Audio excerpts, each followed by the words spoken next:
Okay, welcome back, ladies and gentlemen. This is episode 13 of the SFC Record Club vlog, and we have a very special episode today. Let's see. Well, first, we're welcoming back our student, Nimi Shah, who you may remember from a recent episode. Thank you, Nimi Shah. And Kale is making her debut, right, on this vlog. And today we are welcoming the members of the Lansing Community College Vinyl Record Club in Lansing, Michigan. Thank you for joining us. Yeah. And yeah, we kind of met on Instagram, I think is where I first encountered you guys. And yeah, I'm a fan of the podcast, right? And I don't hesitate to use the word fan, right? I mean, I think the podcast is very informative and entertaining. Oh, yeah, I have a student You can, joining. uh, I'm sorry? you can call yourself a friend of the show. Oh, good. Yeah. Okay, I'm a friend, officially a friend of the show. It's an It's one honor. of our it's one of our favorite running gags is everyone's a friend of the show, but you can be like an actual friend of the show. Oh, good. Yeah, I've noticed that gag. Yeah, it's good. Good stuff. So I'm kind of listening back to the archive. So I haven't listened to the most recent one. I'm a couple months behind. But this morning I listened to your episode on Will Wood, which is yeah, someone I totally didn't know. So it's yeah, you guys are turning me on to stuff, new stuff. So thank you. Um Like that's why we like to do it. Like to introduce people to stuff they wouldn't normally, listen to on their own. That's kind of one of the goals. Yeah, and you're reminding me of stuff kind of I grew up on. Like I was a big Ween fan, like in the Thank you very much. yeah. Okay. Our student Takumi has just joined us. Yeah, Takumi, good morning. Right, talk to me. Morning. Hi. Morning. And okay, well, one thing I just wanted to do kind of quickly is a little tribute to Michigan music, right, from our record club, if you don't mind. Just first off, I have a couple albums that mention Detroit or songs that mention Detroit within the lyrics of the song, right? So the artists are not from Detroit, but they mention it in the song. And for my students who maybe don't know, like Lansing is fairly close to Detroit, right? You're like an hour and a half away, right? Yeah, Exactly. yeah. Okay. Well, So let's see. Like, okay, Kiss, of course. Oh yeah. Yeah. The Detroit opening Rock. track of this album is Detroit Rock City, right? Watch the movie too. It's completely ridiculous. Yeah, I'm a fan of that. The Pretenders, right? So we know Chrissy Hynde is from Ohio, right? So I'm from Cleveland, right? So we're very proud of Chrissy Hynde. And in the song Brass and Pocket, one of the famous songs on this album, she mentions Detroit, right? I've been driving Detroit leaning, right? She mentions in the song, okay? And I have a student who's a hard techno DJ. He gave me this. I don't know how obscure this is, but Oh yeah, yeah. That's I haven't cool. heard that. There's a lot of great Detroit techno. yeah. Yeah. So John Kevin Dixon. Thompson. Yeah, we can see it. Okay. Do you guys know this guy, John Dixon? Just heard the name. Okay. hmm And I guess it's house, right? Techno. Yeah, kind of techno house or what was it? Deep house. Okay. And we have a professor from the UK who requested that I buy some Jeff Mills, right? So Jeff Mills is like a Detroit techno guy. So I bought a couple of his albums these are from 2021, right? The Clairvoyant and this one is called The Override Switch, right? Cool. Okay. And of course, So even closer to you than Detroit is Ann Arbor, right? So Stooges. of course, yeah, I'm a big Stooges fan. Yeah. That's awesome. Yeah, and this is in heavy rotation, right, in our record club, right? Very nice. That's awesome. We play the Stooges pretty frequently, Yeah. incidentally too. Yeah, I mean, just hugely influential band, right? The Godfather of punk, right? I also have the Train Spotting soundtrack that has an Iggy track off it, right? And of course it's featured in the iconic like opening scene of the movie, right? And even within the movie they talk about Iggy Pop a lot. So I mean, you know. Um back to Detroit, right? Stevie Wonder. Hey, my namesake. Oh, really? Oh yeah. Attended the School for the Blind in Lansing. Yeah, Oh, Stevie. really? Stevie went to school here in Lansing, Michigan, at the Michigan School for the Blind. Oh, wow. Amazing. Magnum. Okay. Yeah, this is Music of My Mind, 1972, right? So very kind of, I think, top shelf Stevie Wonder. Oh yeah. And he's very beloved in Japan. Like Japan loves Stevie Wonder, right? And And has good taste. yeah, yeah. And a few years ago, my wife and I went to like a Japanese inn in the countryside, some like a little like resort hotel in the countryside somewhere. And at some point, Stevie Wonder had stayed there, right? And it was like the pride of this place's like history. Like in the lobby, they had a big picture of Stevie Wonder. And then I talked to the guy and he showed me like all these pictures of when Stevie Wonder was there. And even in the onsen, in the hot spring, right? There was an arrow just pointing to that said Stevie Wonder sat here. Yeah, so they love Stevie Wonder, and as they should, right? And just one more I wanted to mention.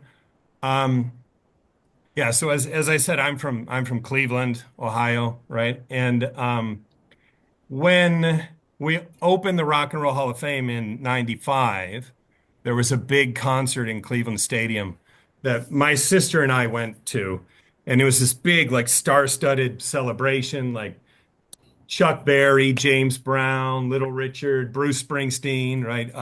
Iggy Pop was there, Lou Reed was there, the Pretenders, the Kinks, like just this huge star-studded 7-hour concert, right?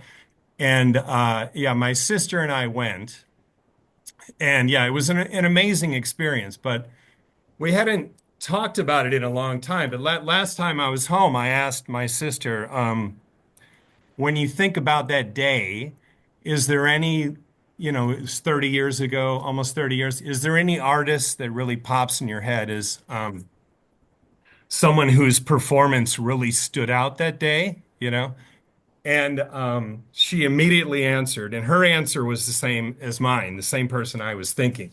And of course, yeah, Aretha Franklin, right? Yup.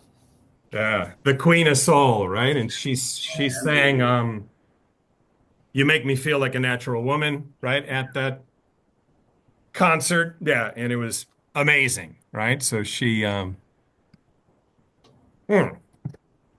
So thank you to Michigan for all the beautiful music you've given us over the years. So And thanks for that great tribute. Hey, David, should we have our club members introduce themselves to yours? yeah, sure. Yeah, go ahead.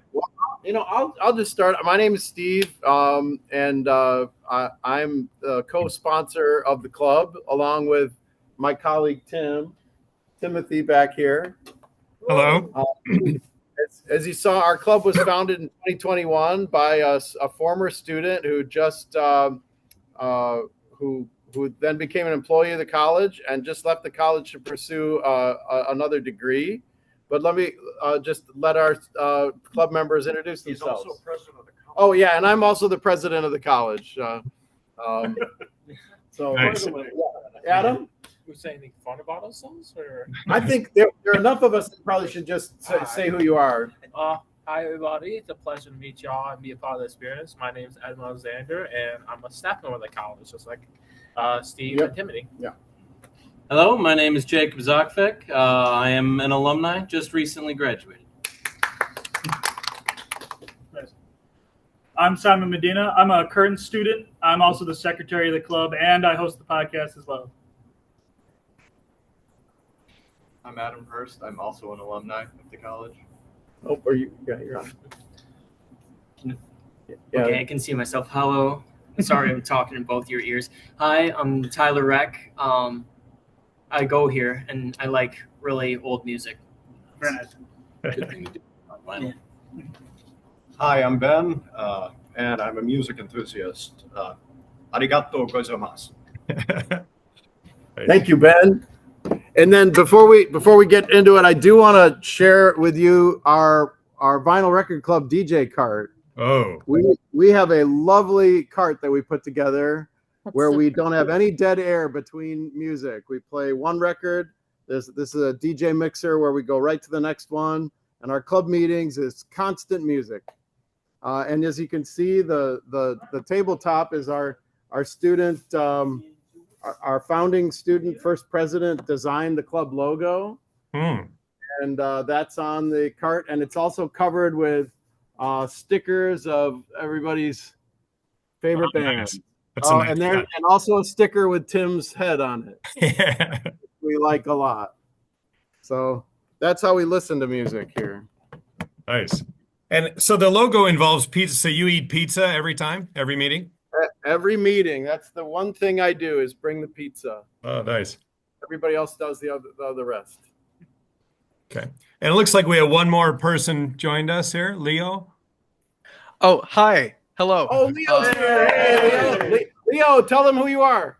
Hi, my name is Leo Ackerman. I'm a student here, and I'm the president of the Vinyl Record Club.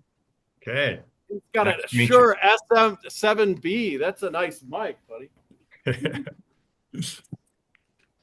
Okay. Well, so my idea was just like to have the students kind of ask each other like what goes on at their record club because I think it's interesting because they're both record clubs, but it's formatted very differently, right? And I don't know. I think it'd just be kind of interesting to talk through that. Okay. Perfect.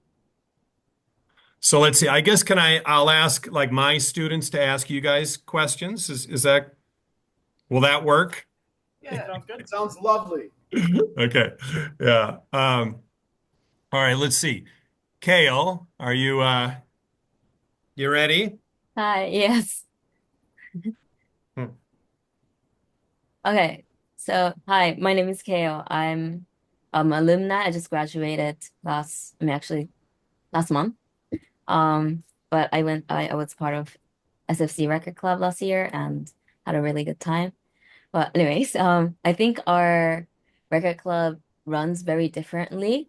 Like for us, we usually join we have few like slots during periods, and we'll just like gather and play our favorite records that we find in David's record club room. Um, yeah, so I think it's a little bit more freer than you guys, but I know you guys like have events that's hosted by students, I think. Um, but like it's really for us, I think it's hard to get everyone together, and have a constant like event all the time. I was wondering how you guys like keep up with that, running the event and kind of like having everyone together all the time. Yeah, so that's the question.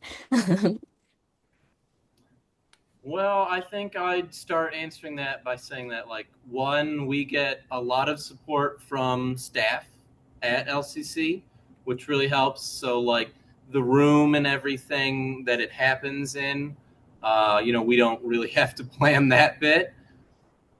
We choose things like themes for meetings and stuff like that. And as far as, like, choosing what gets to be played, it's very organic. We kind of just all decide, hey, I'm going to put something up next. We put some effort into making sure everybody gets a turn. But past that, it's really just run up and put your record on whenever there's an open space. And it usually goes pretty much without incident. I would agree with that. Yeah, that makes sense.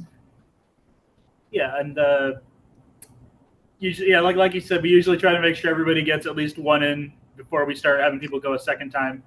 And we have meetings going on for about an hour and a half, so usually everybody will get to play at least 2 or maybe 3 songs a time. So it's really great. I like that. I like that a lot.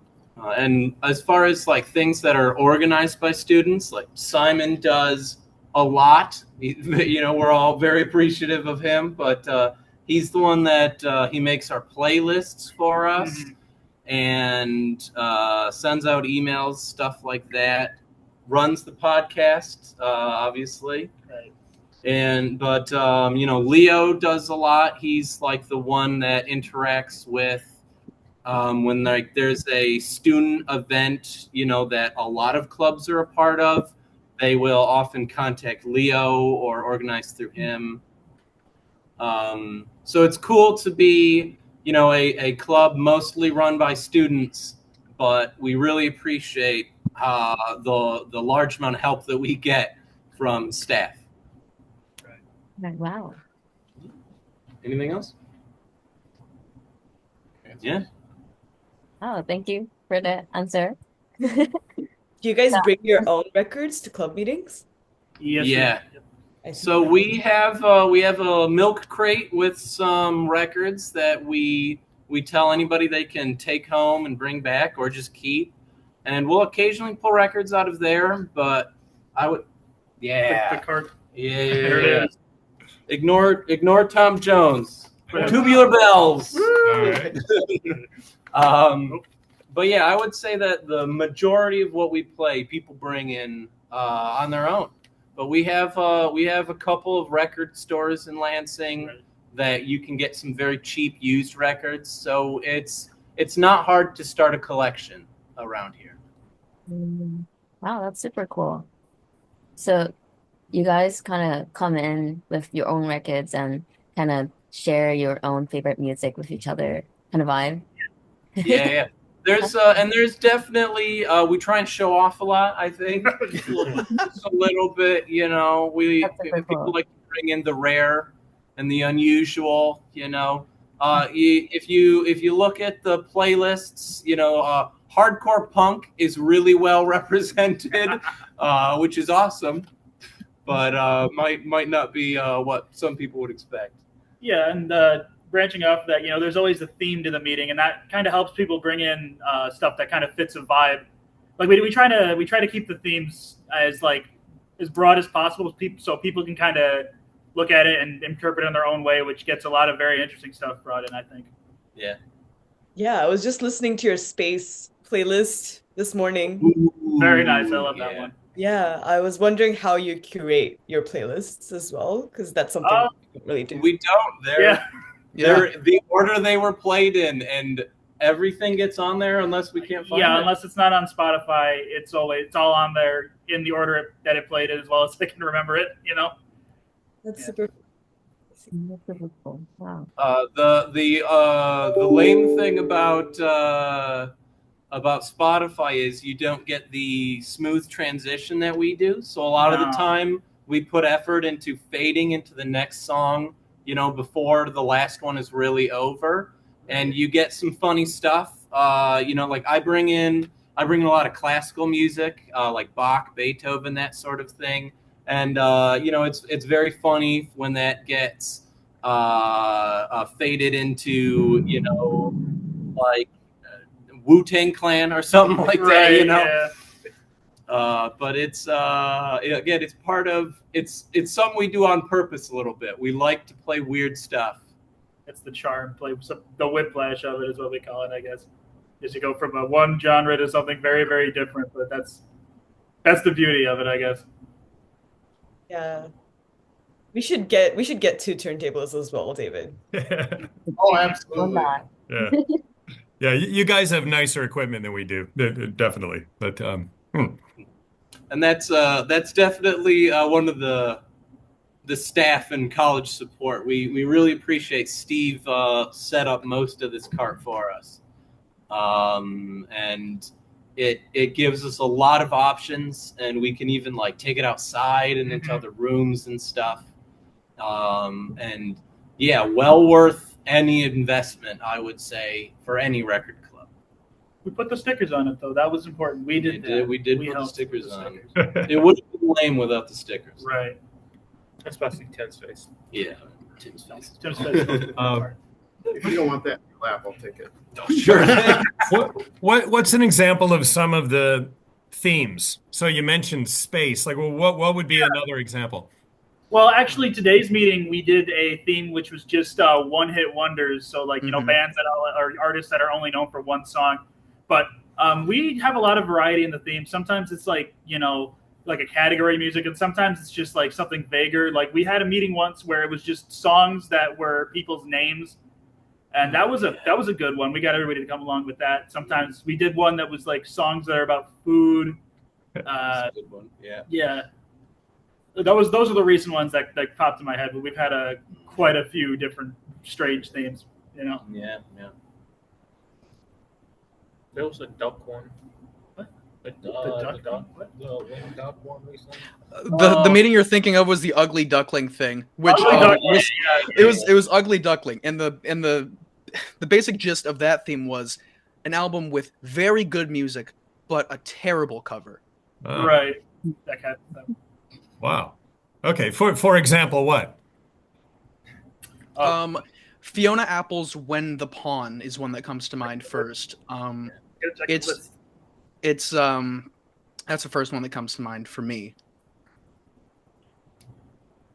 What's another one? We're pulling it up. He's got it right here. Yeah. I don't know if people kept to that theme. Oh, Swans. Swans is a great example. Yeah. Swans. The album cover is a crying child and just immediately evokes just unpleasant emotions. And Swans is a complicated music style, so it matches well. But it's definitely not an album cover that you would just look at and go, "That's beautiful." It's a bit more of an immediate emotional response. Right. I saw the Swans perform in Tokyo, and I think it was that tour, like that album you're talking about. Yeah. The To Be Kind tour? Yeah, I think so. Yeah.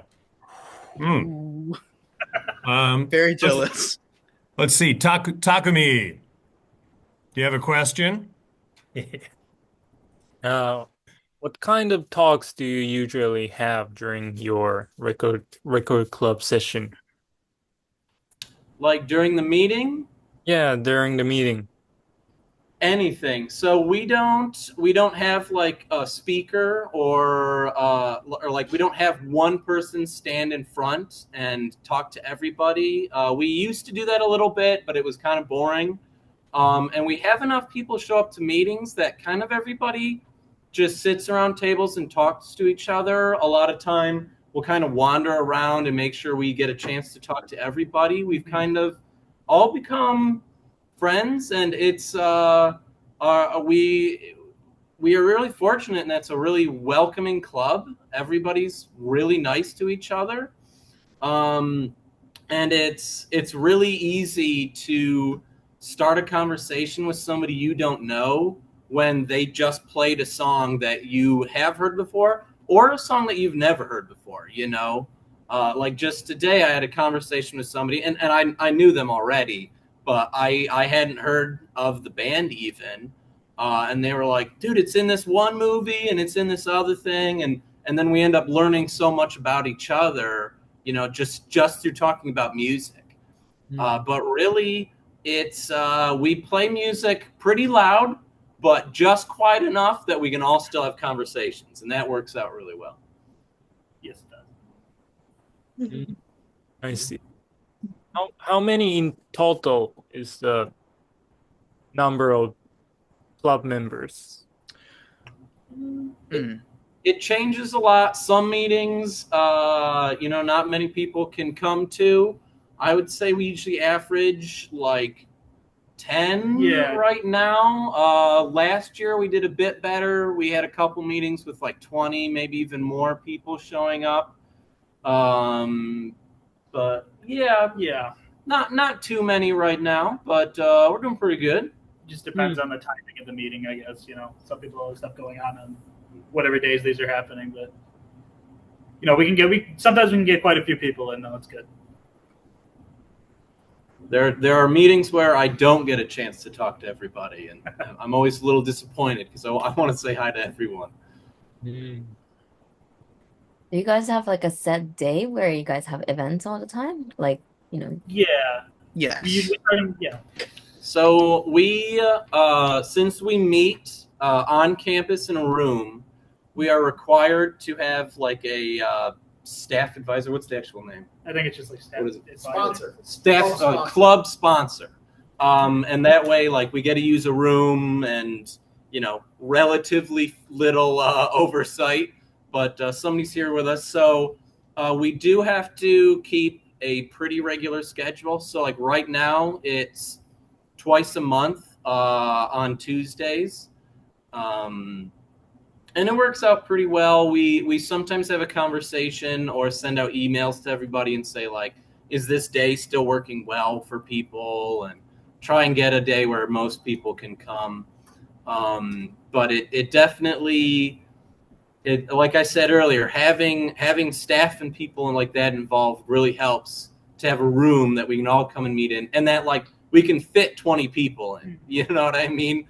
Yeah, we could meet in Steve's office, but it would get cramped really quickly. Take this thing up the stairs or not. Yeah, well, I have a turntable up there. Fantastic. But what you could, I'll add to this.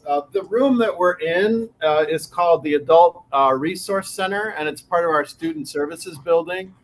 And we do a lot of student events in here, but we pre-schedule meetings in the room.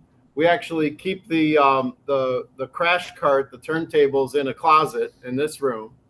And the group has been meeting about twice a month ahead of schedule. And if we change things like that, my teammates in the president's office are able to get that stuff scheduled for the club. So there's a little bit of a perk of having the student organization club co-sponsor be the president of the college. Yeah. Yeah, we recently went to an MSU, Michigan State University. Is just down the road from us. A bit more famous of a college, but you know, it's pretty cool. But yeah, so we went to. They also have a record club that they're just getting started this year. Huh. We went to that, and theirs is entirely student organized. And you could tell they were a little jealous when we told them about all the support we get, and it really is incredibly helpful. But it's important to remember too that like the club wouldn't happen without people like Leo or Simon doing a lot of the stuff. And it is still a student club, and without students involved, nobody would care. You know. Right. I just think it's cool to know there's 3 record clubs in existence now. Like Yeah. yours, and then MSU. That's good to know. Yeah. Yeah, I was just going to ask you that if you had heard of any others. So MSU has one, and have you heard of other places also? I'm sure they exist, but I haven't heard of any personally. I'd have to. Really. There's got to be something somewhere. No. We'll keep looking. Mm-hmm. Because I kind of found you guys, or vice versa, but I mean, it just seemed to happen like immediately when I went on Instagram, right? So maybe some algorithm hooked us up or something. But Yeah, the algorithm's got to be good for something. Right. Yeah. Well, let's see. So I noticed that you guys, one of your episodes I was listening to, you do talk about Japanese music fairly often, like city pop and game music and stuff like that. So I guess I want to ask, how did you discover Japanese music? So if I can answer for the city pop, that kind of became really big on the internet for a while. I don't really know what drove that to happen. Obviously, things like J-pop made its way to the U.S. and became somewhat popular, and one of the precursors to that is city pop.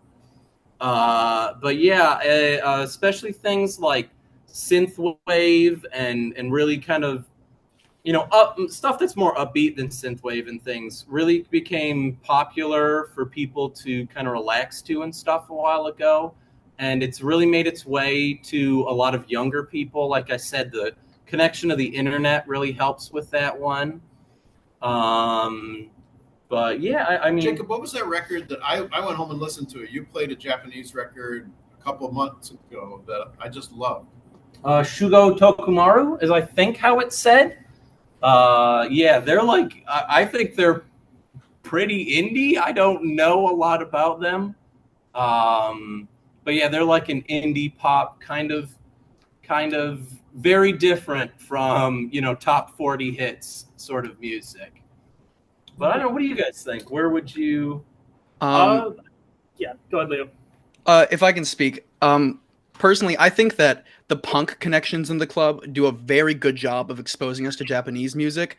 Like, I'm pretty into some Japanese punk acts like Otoboke Beaver, who's more recent. Also, the band Boredoms from the 90s. I think they're excellent. What else? That's all I can think of right now. But yeah, Japanese punk is also one of my... I love it. I love it to death. If I can talk about another older style of music, things like shoegaze and dream pop seem to have really taken off in Japan, especially like in the 2010s. And that's like bands like, I'm going to try my best, Kinoko Taikoku is, I think, the name of the band. It's a long name, so it's hard to remember sometimes. But that one's like one of my all-time favorite shoegaze bands that, again, just you get interested in things online, and it doesn't take long to find people from the other side of the world that are really into the same thing as you. And I was just going down a rabbit hole looking at stuff that was similar to like My Bloody Valentine and bands like that. And yeah, it's very cool how music really can be rooted in culture, but it can also go so far above culture. And what sounds good to somebody on this side of the world is going to sound good to somebody on the other side of the world. At least one person over there is going to like it. And I think that's really cool. This is the record that Jacob brought in that I loved so much. Okay. He brought a vinyl record. Okay. Port Entropy. And then I don't have it on vinyl, but I love Pizzicato 5. They're one of my favorite bands. I don't know if we ever had someone bring it in, but the band Pillows, the alternative rock Japanese group Pillows. I've heard of them. Like really good songs. And that's cool. Because I mostly listen to J-pop, K-pop, and Annie songs, which is just anime songs. But like the Pillows, there's a lot of covers for that, and like they're one of the really great bands. So I recommend that if you guys haven't listened to that. Okay. But yeah, that's pretty much how I got into Japanese music. So I don't know if we brought any of those, but we definitely should. Yeah. I'm also pretty into this artist named Sheena Ringo. I think she's excellent. I don't think I could bring her in. I think her stuff is pretty rare over here. Also, the band Boredoms, Fishmans. Oh yeah. Yeah. Mm-hmm. So recently, a few students and I went to see Boris. You know that? Oh yes. Yeah. It was cool. Leo and I just did the same exact sound. We both. Ooh.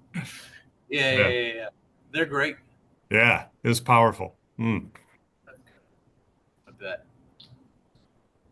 Okay. Really shakes the body, doesn't it? I've heard they're very, very loud.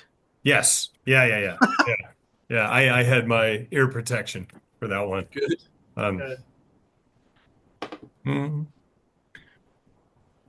Let's see. All right, Nimisha, do you have a question or something you'd like to share? Yeah, Yeah, no, it was super interesting hearing you guys talk about like bands that I really like as well, like Otoboke Bieber, and I watched Fishman's last year, Ooh. without the lead singer, but yeah. Hmm. Um, do you guys ever go like shopping for records together as a group? Yeah. Oh, Yeah, yes, we. very often. Mhm. Are there a I lot of think. record stores nearby? Yeah, there's a couple good Mhm. ones that are just about like 10 minutes away from down at the campus here, so that's very good for us. Nice. Is that part of your like club, or do you guys just meet up and So we interact a lot online outside of the club. So we have a Discord server.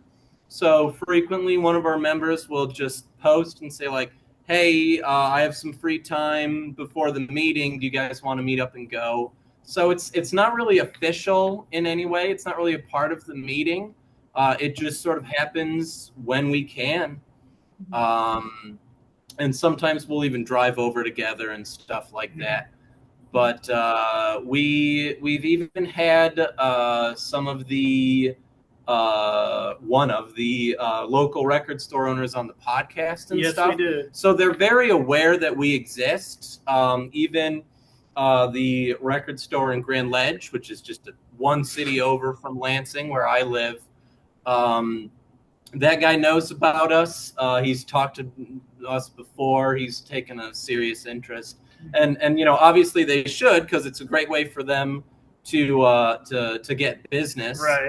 But also, a lot of those people just have a passion for music, and they're very curious about what gets brought in. And I can say specifically the Grand Ledge record store. The guy was just amazed that we liked music from like the 70s. He's just so impressed that young people still listen to the music he liked. And it's like, dude, it was good back then. It's good now. Like, well, of course. And vinyl is such a great way to discover old music because you can go to these used record stores and get just boxes of stuff that was in some grandma's basement, It's true. But yeah. True. Yeah, that's something we really want to do for, at least I feel so, going forward. Because we listen to a lot of music that David has, or, a couple of people bring in, but most of us kind of walk in having never put on a record on a player before, which I think is also one of the really interesting parts about our record club, because it's also a bilingual club. So, a lot of people just come to speak in English or to speak in Japanese with everyone. Oh, cool. So, So yeah. do you not, oh, sorry. No, go ahead, go ahead. Do you not have any record stores nearby or anything like that? So our campus is sort of in the middle of nowhere. The middle of like a big, like very foresty kind of area. And there's one like audio shop that has a couple of records in Shonandai that I know of, but I don't really know any other record stores. There are a lot in Tokyo, in the Tokyo area where most of us live. But I've been speaking to a lot of them as well, and it's really hard, like you were saying, to get like young people interested in buying records, especially that are older, because everyone kind of buys them off of Amazon, maybe if you really like a band that's recent, but no one really buys like used records in our generation. And I think record stores are really happy when people go in, like a young crowd. I'll tell you why I buy a lot of old records. Cheap. Yep. Yep. I'm broke, so I don't save need any no. money. So like recently, I've been getting really into like house music, like we were talking about earlier, techno and house music.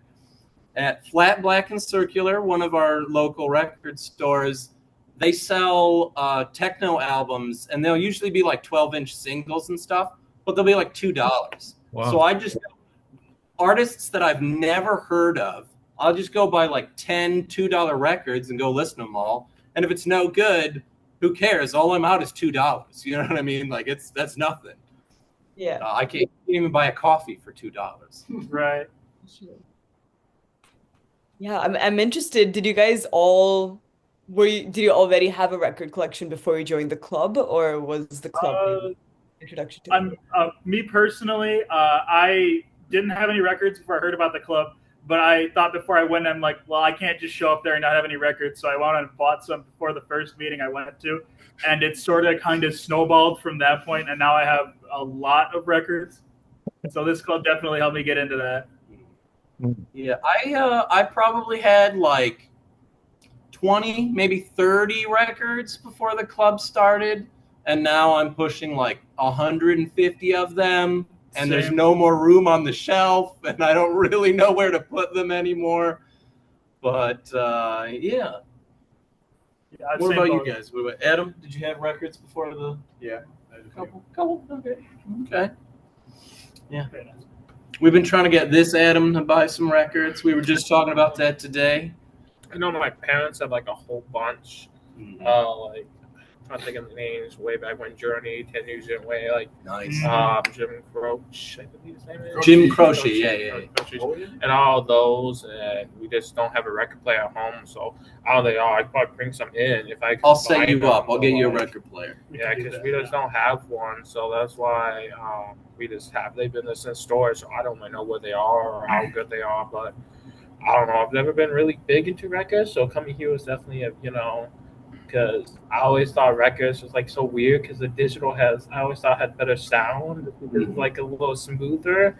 But then coming here, there's the atmosphere of getting the records because it's the people at the club that I think makes a difference. Because if you're just like listening at like by yourself, you're like, okay, what is this? Why do I need this? I have this. When you get the atmosphere, you're like, oh, this is why I need it because it gives me friends and people to hang out with.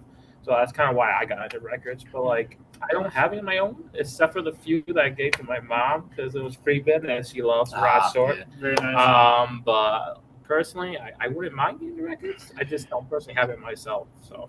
And that's a big thing. We encourage people to come when they don't have records, right. And they don't ever need to have records. They don't need to know anything about records. In many ways, it's a music club. And it's a club to share your enthusiasm for bands and artists you like. And the vinyl just gives a interesting medium to share it with. And obviously a very, hands-on experience that you can show somebody. Look at this album cover and stuff like that. But this could be a CD club. This could be a tape club. This could be an 8-track club. No, it can't be because 8-track sucks. No, wait, Laserdisc? Come on now. Laserdisc is video. Hey, it's still a club. Wax Cylinder Club, even. Yeah. There you go. But, yeah. And it's very exciting because it very quickly, I remember the first meeting, Tyler, who introduced himself at the beginning but left. Yeah. It was him and I. We were the only two students at the first meeting, and within like a couple months, we had like 15 people showing up, and it grew very quickly, and it was very welcoming. And I think that was a big part of why it worked so well. Is we get very different kind of people coming in. And nobody really has a problem with each other, and there's nothing to argue over. We're all just sharing our enthusiasm for music. Absolutely. That's amazing. I feel like it's similar for our record clubs too. Like we have a very I think people call it a safe space. I think. Yeah. People like to come in and just talk to each other, and I think David also helps creating this peaceful and also very welcoming vibe for all of us to come in and share our music. But yeah, that's cool that you guys have I don't know, place to kind of go in and kind of showcase your own favorite things to each other and get to know each other that way. Because yeah. It's a little bit different for us because you usually David has a collection. I don't know, how many vinyls do you have now? Close to 300, I think. I'm approaching that. Yeah. Yeah, so we usually go through David's collection and find our own favorite bands or artists and kind of play vinyl there and talk to each other there. But that's cool. We should probably bring in our favorite artists or have some session dedicated for that. as well. Well, some students do, right? So some students bring records every time, right? Yeah, it's case by case. Like that boy Hero who comes on Friday, he usually always brings one or two records with him, something he bought. Yeah, I mean, I have a couple students who are big record collectors, and when they get something new, they'll bring it. Now Taka brings a record every time. Yeah. Yeah, so it does happen. Oh, it's unfortunate. I don't get to see them. I usually go in on Wednesdays, so I don't get to see them. Hmm. But I think David also curates his collection based on his students' interests a lot. You know, it's not just his own stuff that he likes, but he has like such a crazy variety of things that he's heard of from students. So it feels like there's a piece of you in the record club collections. That's awesome. That's really cool. We don't really keep a library in that way. Ours is mostly just stuff that we let people take, and very rarely do things get pulled out of it and played in the meeting itself. But I think a big part of that is it is so easy to get records here, and it can be quite cheap. It can be very expensive too when you want the one specific record that only ships from overseas, and you have to pay shipping, and all of a sudden it's $45. But yeah, I think too we often buy things just to bring in and show people. Guilty as charged. Yeah. And sometimes even for specific other people in the group. I know I've brought in things. I've bought and brought in things just to annoy people. I mean, I got to do it. But I'd say sometimes I'm talking to somebody in a meeting and they'll mention an album and I'll be like, I have that, and then the next meeting I'll bring it in and just play it because they were talking about it. I like to do that a lot. Oh, and a part of that too is we will sometimes even share records, or we'll give a record to a friend. They'll take it home and they'll bring it back at the next meeting. Absolutely. And that's been a very cool way to meet people and become a lot better friends too. We just play one song each at our meetings. We have had a couple meetings where we've played a full album, both sides, but usually we don't get to do that. So being able to give somebody a record and say, go home and listen to this, is very special. And, you can tell somebody to go listen to something on Spotify or iTunes or whatever, but, there's something about, again, holding it in the hand and looking at, inserts and the album covers and things. And you have a very immediate physical object that gives you a connection to a person that you just met. And it gives you a reason to talk to them the next time. And it's great that we've built a community that's very trusting, Right. I've gotten every record back that I ever gave to somebody. That's important. Well, I don't give away the expensive ones. I mean, Wow. So I assume most of you guys own a record player at home so that you guys can listen to records. I have 4 because I got way more than I should have from some friends and a cousin of mine. Seriously, I'll get you a record player, but it will need a new needle. And that's I meant to fix all of them up, and it's kind of hard fixing record players, but we'll get around to it. We'll distribute some of those. Yeah, it should be. Wow. Wait, so I think for us, not all of us, a lot of us own a record player. Do you have recommendations for an easy way to get into playing records at home for all of us in Tokyo? So a big thing here is used record players. They can be pretty expensive for the really nice ones, but especially like when it's not like a vintage record player, that people are, if it's not a collector's item, we can get a record player for like $40, you know what I mean? $30, sometimes even that cheap, you know what I mean? And it might not be the highest quality item, but if it plays a record and it doesn't scratch it, it's good enough. And we have helped each other, connect to people that do have spare record players and stuff, to sell cheap or to just give away. And like right now, we have a contest going on in the club. We were donated a record player.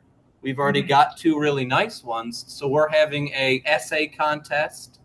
I actually don't remember the prompt, but we're having an essay contest so that somebody can win this record player. The prompt was, what does physical media mean to you? Okay, yeah. And there's a Japan connection. It's a JVC. Ooh. Japan Victor Corporation. Let's see. Takumi. Oh. Hi. So I was surprised that you guys, your record club sounds like way more well structured than our community, because we don't have any servers, Discord servers, or we don't plan that much. So whose idea was that to kind of structurize your club? Steve. So a big part of how the club got started was through Steve, and the students have kept it really informal in many ways. We don't make a list of what's going to get played beforehand. We don't decide a lot. We kind of just let things happen as they need to happen. And we have students organizing things, but as far as like setting specific times and very rigorous things like that, a lot of that comes from the college and from people like Steve. Yeah, I'll agree and disagree. The first thing I'll say is we do set up the meetings and bring the equipment, but the things that you mentioned, Takumi, that these students did that. The college has nothing to do with the Discord server. They set it up. The college has nothing to do with the Spotify playlist. Simon does all of that. Who's running the Instagram channel right now? Is it Sarah and Tim? Okay, so one of our co-sponsors does the Instagram channel, but apart from providing the place, the record equipment, and the pizza, the students really do everything else. And then one last thing about starting the club. We were founded in 2021, just as we were coming out of the pandemic lockdown. And as a college president, I really missed having face-to-face interactions with students. So it's not really a joke to say that, we've started the club as an excuse for me to hang out with students. And I really love this club because everything you heard the students say is so true. It's a very positive environment. These students are very welcoming, and there's music constantly playing during our meetings, but there are all these side conversations, and it makes my heart grow to hear that they go out shopping for records together and talk to each other and connect on social media. They did all of that.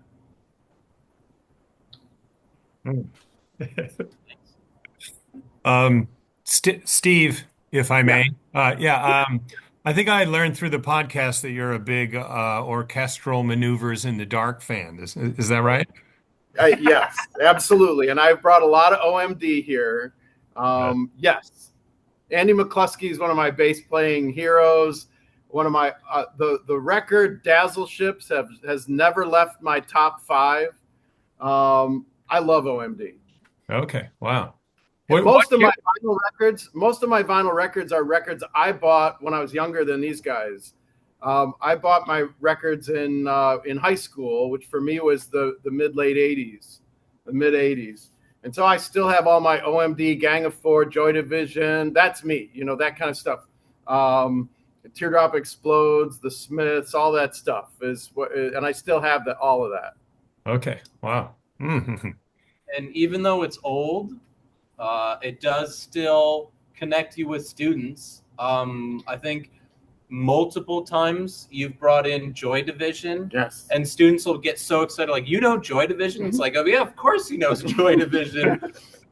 You know what I mean? But it's bands like that can seem very obscure, very unusual, like nobody listens to them anymore. But like, there's a lot of young people that really love music from the 80s and the 70s and the 60s and stuff, and all they need is a space to talk about it and to find people that are into it. And you can find some of that on the internet, but when you meet in person, it's so much easier to connect quickly and talk about things that aren't just the music. You know what I mean? If you have a conversation on like Reddit, you're gonna just talk about the music. But like I mentioned earlier, today a conversation about music started to be a conversation about movies and other things that we were interested in. And that's, I think, the sort of informal nature of our meetings, where there isn't just one person speaking at a time, and that everybody feels free to have a conversation that really lets everybody get to know each other and gets to be friends. And I think that actually part of the reason it's never changed is because it works so well. I think it's also an emotional connection, like the physical media being like a freedom of being able to express yourself in different ways that like online you can't, because like there's text tones online you can express yourself as a joke or sarcasm and so forth. But like online you never know how somebody's really meaning. Are they mean like, oh, that's a good record of sarcasm or not? But in person you get that understanding of each other, that emotional connection. And that's something I think with the internet generation kind of lost that sense of connectivity. Well, and in a way not. But getting that sense of it come back is really helpful. I agree with that. I want to add something funny. I mean, I'm one of the co-sponsors of the club, but I'm really the caterer and the technician, right? And so I built the vinyl record cart. I had to look really hard to find a DJ mixer that didn't have Bluetooth, because I didn't want it to be possible to play non-analog media. So the DJ mixer that's on that turntable cart is 30 years old, because I wanted it to be analog only. And that's the only thing this thing can do is vinyl records. That's it. Nice. Well, just before we started, before you guys joined us, Nimisha and Kale and I were talking about the podcast, how we're impressed with just how like smooth and professional it sounds, right? So how did you get that together? And the format is very enjoyable. Like I think it's impressive. So how did that all come together? Let me say one quick thing, and I'll turn it over. The students do it all. Sure. But we have a radio station at LCC, and we also have a podcast platform we call LCC Connect, which is that we have about 30 different podcasts about the college, about student life, about athletics, and those kinds of things. And then the first year was all staff, and then we opened it up to students and community members. So these students actually went to our folks at LCC Connect and pitched their podcast idea. They wrote and performed the theme music, and they do it all. They go into our studio and they do it all. So I'll let them talk now. I've never been part of it. I just listened to it. Well, first off, thank you for the kind words about the podcast. It really means a lot. We try. I think we try a little bit. Yeah. So as far as how it got started, there was this competition to start a podcast. Steve told us about it, and there was immediate enthusiasm from pretty much everyone in the club. Wanted it to happen. I did some of the early organizing before I handed it off to Simon, and he really is doing a great job with it, if you don't mind me saying. Thank you. I will say that the theme song was recorded in my basement by me, and I love it. We're working on a better version, but if you ever want, listen real closely. You'll notice that the cymbal crash that you can hear is I'm hitting a plate. I'm just hitting a plate. I didn't own cymbals at the time, so I was hitting a plate. So it's lo-fi. And one thing I'd add is that, in Japan, you can stream it with all of our other streaming podcasts, but their podcast does go on FM radio on the weekends. Okay. So our arrangement with Michigan Public, which is the statewide public radio, is that for 4 hours on Saturdays and Sundays, our LCC content is on the airwaves. So I've heard their podcast when I'm driving on my car, on my FM car radio. Wow. We should also mention that it's also on YouTube. Okay, And good. so if for some reason you want to see our faces, we don't do a lot of visual stuff because it is mostly a podcast, but sometimes we'll bring in records to show. So I wasn't actually on the episode, but we just did a crossover kind of episode. Yes, we did. Yes. Yeah, with the art club, we talked about our favorite album covers, and we had someone come in with a couple covers that they actually designed themselves. They were holding them up for the camera, and that was a really interesting experience, I think. So watch that one on YouTube. Yes. Yeah. Very nice. Will do. Wow. So it's all on the actual public radio, but also on YouTube, and also we can find our podcasts on websites as well. Yeah, That's where I listen to it. Yeah. It's all linked on our club website. Yeah, I think on the club website are links to all of their socials, including the podcast, and that's just lccvrc.org is their URL. LCCVRC. .openlcc.org. .openlcc. Okay. Yeah, you have to say it at every podcast. I stopped saying it. No, that they put in the link now. I just say you can check out our website and they'll link it with the show. But that works out. Sorry, what does VRC mean? Vinyl Record Club. Oh, right. Oh my God. Okay. Totally makes sense.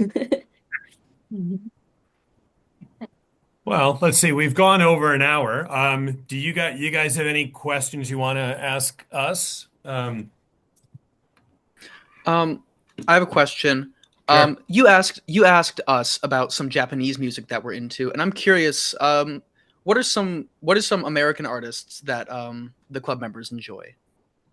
Oh, well, one I wanted to mention because I was listening to your podcast when you were talking about best albums from 2023, and one of you guys mentioned Geese, right? The 3D country album Geese. Yes. And I was not expecting you to say, because I bought that album. And there's a boy, a student who comes to our club who just fell in love with that album, right? And he's always talking about Geese, and I became a big fan of that.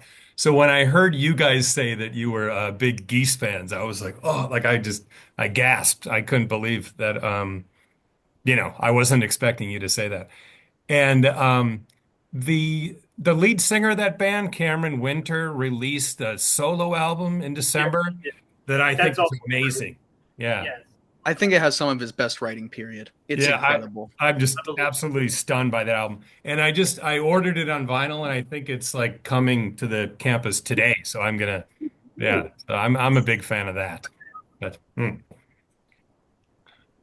But let's see. But I know Nimisha's she's a very talented musician and a big music fan. Ooh. So Nimisha, what are some of your favorites?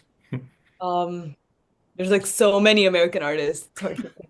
But I feel when I think of Detroit, I love jazz, and a lot of new jazz, but also old spiritual jazz. I think Alice Coltrane, Yusuf Lateef, Yes, thank you. are all from the Michigan area, right? I think. Yeah, and I love Robert Glasper. I love like McCoy Tyner. Oh, yeah. I listen to a lot of their stuff, and I'm also in a band, and my band members love hip hop, so I listen to a lot of hip hop as Can we well. go hear it someplace? I'm sorry? Can we find it online someplace? Can we hear Yeah, your our stuff? our band is called Manda, Manda. We're only on subscription. Hopefully, we'll have a vinyl out maybe next year, this year. Very cool. Super cool. There, Yep. if you guys ever have a chance to come to Japan, you guys have to go to Manda's live events because they sound spectacular on live, and I think yeah, you guys would totally enjoy that. So there we go. Oh, sponsored trip. Oh yeah, definitely. Yeah. Take a weekend. I usually like go to their live and go back home skipping. Oh, Dead. but we play a lot of like pretty intense music as well. So.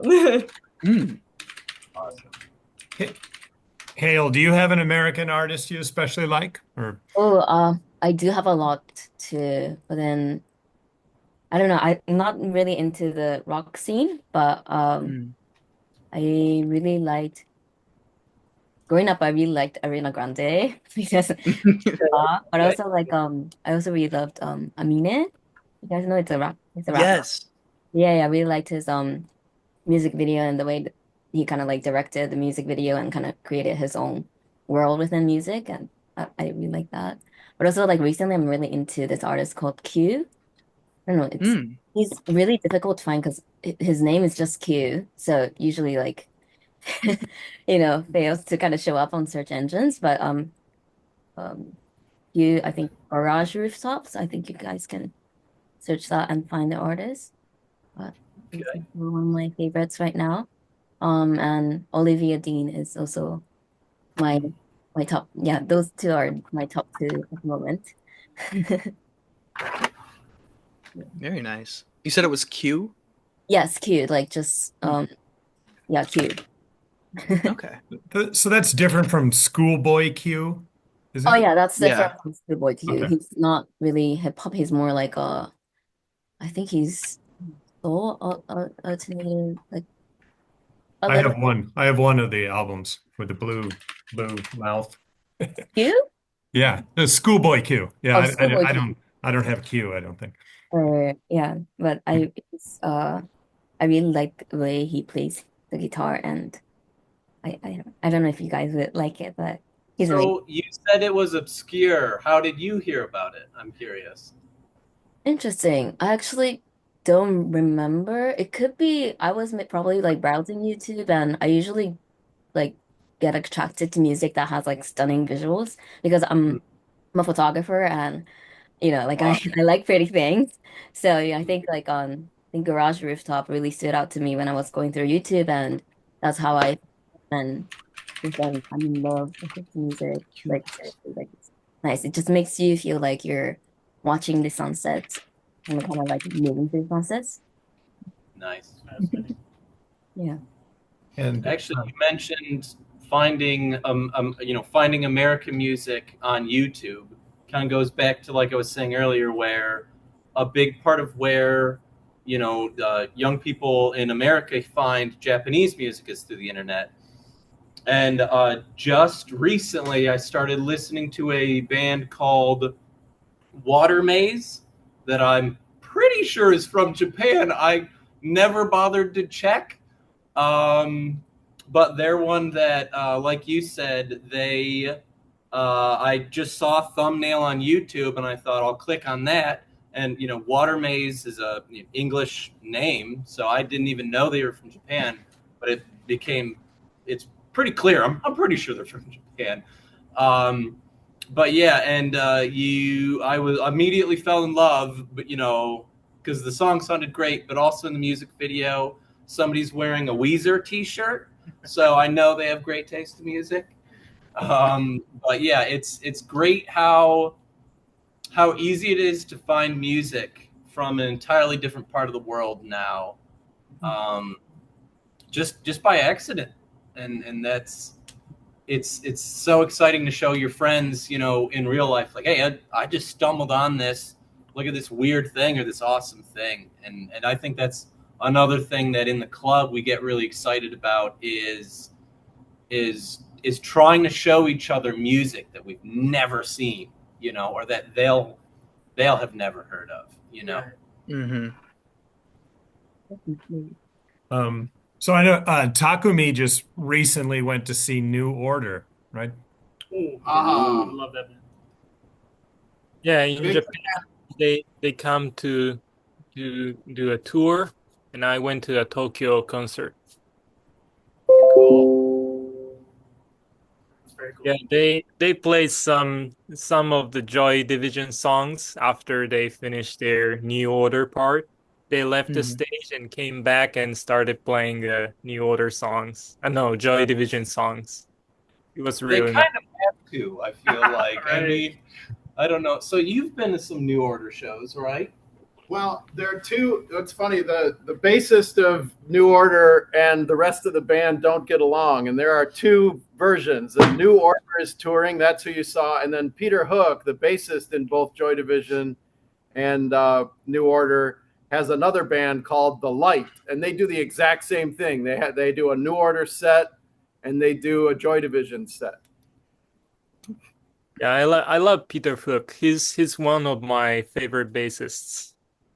Mine too. I'll make it short. I met Peter Hook many years ago, and when my son, who was 10 years old, was playing the bass, and he let my son play with the band. He played the Joy Division song "Transmission" with the band on stage. Wow. Wow, that's great. Now he's in graduate school now, so that's how long ago this was. Wow. He was 10 at the time. He could play that well. He was 10 years. Well, the Joy Division bass lines are fairly simple, and they were the first bass lines that he learned. And Peter Hook is a very, very nice man.